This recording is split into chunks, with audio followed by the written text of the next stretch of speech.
영상이 좋으셨다면 구독과 좋아요 부탁드립니다.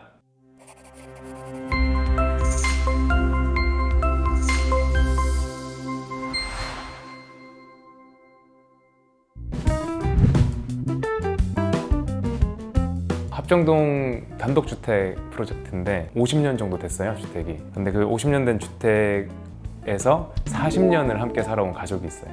노모가 계시고 그 사남매가 이제 다 장성을 해서 출가한 상태인데, 어머님이 이제 연세가 많으시고 하니까 지내기가 되게 불편하신 거예요. 오래된 주택을 지금까지 한 번도 안 고쳤었거든요. 그러다 보니까 이제 너무 덥고 너무 춥고 하니까 그런 기능적인 부분들을 다 손을 보면서 전체적으로 가족들이 명절이나 뭐 그럴 때 모여서 같이 이제 담소도 나누고 좋은 시간을 보내면서 이제 어머님의 남은 여생이 멋지게 사시고 좀 아름답게 퇴장을 준비하시는 그런 일련의 과정에 있다고 보시면 돼요. 갑자기 퇴장 얘기하니까 슬퍼지네요.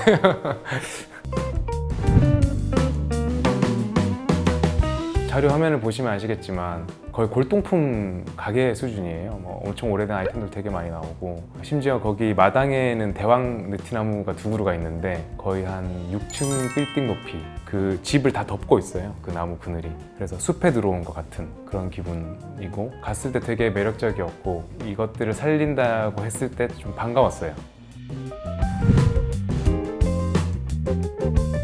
장점이라고 했을 때 공간적인 장점? 저희가 건축사들이 봤을 때는 세상에 둘도 없는 공간이 나오는 것 같아요.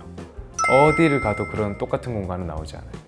신축으로 하면 사실 요즘에는 다 아파트도 마찬가지겠지만 아랫집, 윗집, 옆집 다 똑같잖아요. 근데 이제 이런 오래된 주택 같은 경우는 세상에 단 하나뿐인 공간, 단 하나밖에 없는 공간이 나온다는 거가 되게 유니크하잖아요. 매력적이고, 그 다음에 오래된 흔적들을 좀 살린다고 했을 때 정들었던 거리들이 그대로 남아있는 것들, 그 동네에 오랫동안 사는 분들에게는 추억이나 그런 감정적인 측면에서는 더 좋지 않을까 싶습니다.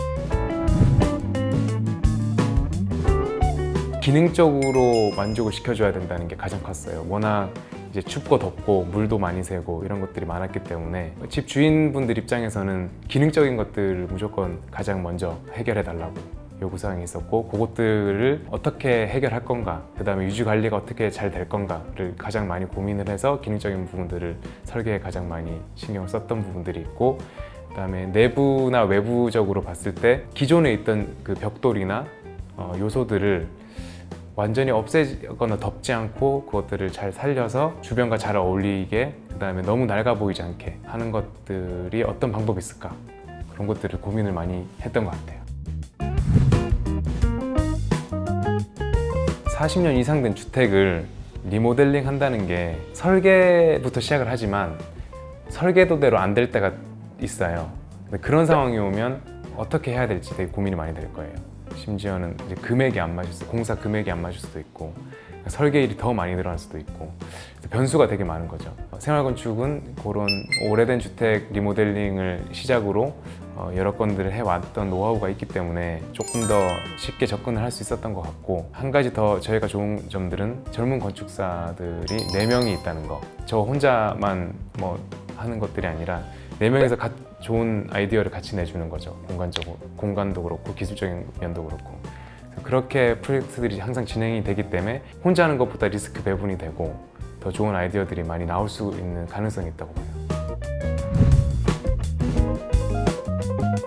순차적으로 딱 이거 끝나고 이거 연결돼서 쭉 진행되는 게 아니라 같이 중복돼서 진행되기도 하고 하는데, 대략적으로 말씀을 드리면 설계가 당연히 우선 돼야 되는 거고요. 지금 합정동 같은 경우에는 2달 정도를 했어요. 실측부터 이제 여러 가지 안을 만드는 거죠. 그래서 가장 좋은 안들을 만들어내고 가장 좋은 재료들을, 적합한 재료들을 선택을 해서 설계안을 픽스를 짓고, 이제 그게 끝나면 이제 착공을 하는데 철거부터 시작하는 거예요.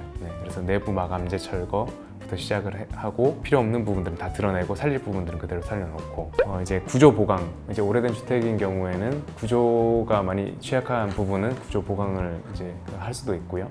구조 보강이 되고 나면 이제 설비 배관들이 들어오게 돼요. 뭐 하수도, 상수도, 그다음에 뭐 난방 배관 이런 것들이 들어오게 되죠.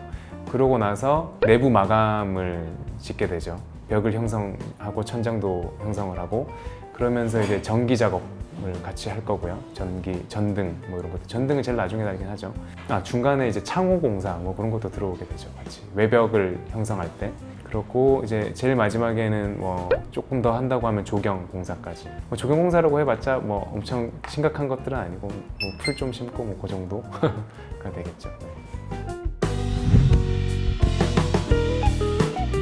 지금은 이제 철거에 막바지 단계인데 옛날 집들은 이제 철거를 하다 보면 정말 변수가 많이 발생하거든요. 그때 가장 많이 발생해요, 변수가. 단편적인 예를 들면 이제 2층의 바닥을 철거를 하는데 여러 번을 이제 더 시공을 한 거예요. 그래서 한 10cm면 될 줄 알았던 그 바닥 그 철거량이 거의 30cm, 3배 가량이 나왔던 그런 상황도 있었고, 그래서 철거량이 생각보다 한 3배는 늘어난 것 같아요.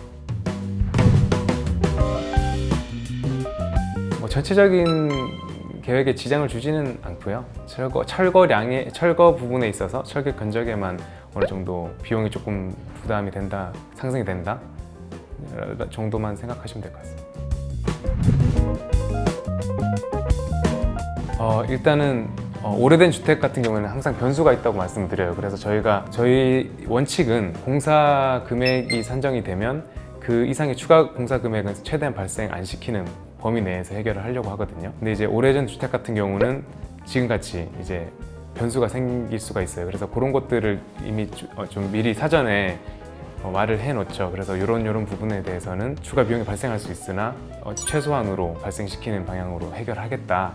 그렇게 이제 미리 좀 양해를 구하고 협의를 계속 해 나가죠. 충분히 이제 이런 협의와 회의 과정을 계속 거치면 이해를 해주세요. 상상을 좀 해봐요. 집을 항상 지을 때마다 문장으로 말을 하자면 비 오는 날 거실에 앉아서 건축주랑 아무 말 없이 차를 한 잔 마시면서 창밖을 바라보고 싶다. 그러면서 웃으면서 헤어지고 싶은 그 순간을 기대합니다. 그게 뭐 되게 생뚱맞게 들릴 수도 있는데 일단 비가 오는 날 거기 앉아서 웃으면서 차를 마실 수 있다는 건 아무런 하자가 없다는 거겠죠. 그다음에 평소에 4명의 건축가, 5명의 건축주들을 상대를 했기 때문에 엄청 말을 많이 했을 거 아니에요. 아무 말 없이 웃으면서 그냥 차 한잔 하면서 내가 만들어 놓은 공간에서 같이 웃으면서 밖을 바라보면 얼마나 좋을까 라는 꿈이죠. 상상을 해보는 거죠. 지금까지 이런 건축 콘텐츠는 없었다. 그래서 건축인가 시공인가 건축사가 알려주는 건축 비법 이야기. 좋은 콘텐츠가 많이 나올 거라고 기대를 하고 있고요. 설계부터 시공 각 분야별로 궁금하신 점들도 있을 텐데 그런 것들을 저희가 최대한 디테일하게 세부 항목으로 나눠서 좀 많이 콘텐츠를 만들어서 같은 좋은 정보를 좀 전달해드리도록 하겠습니다. 혹시라도 뭐 부족한 점이 있다면 합정동 프로젝트가 이제 시작이니까 이걸 기점으로 더 좋은 프로젝트로 더 좋은 콘텐츠로 만났으면 좋겠습니다.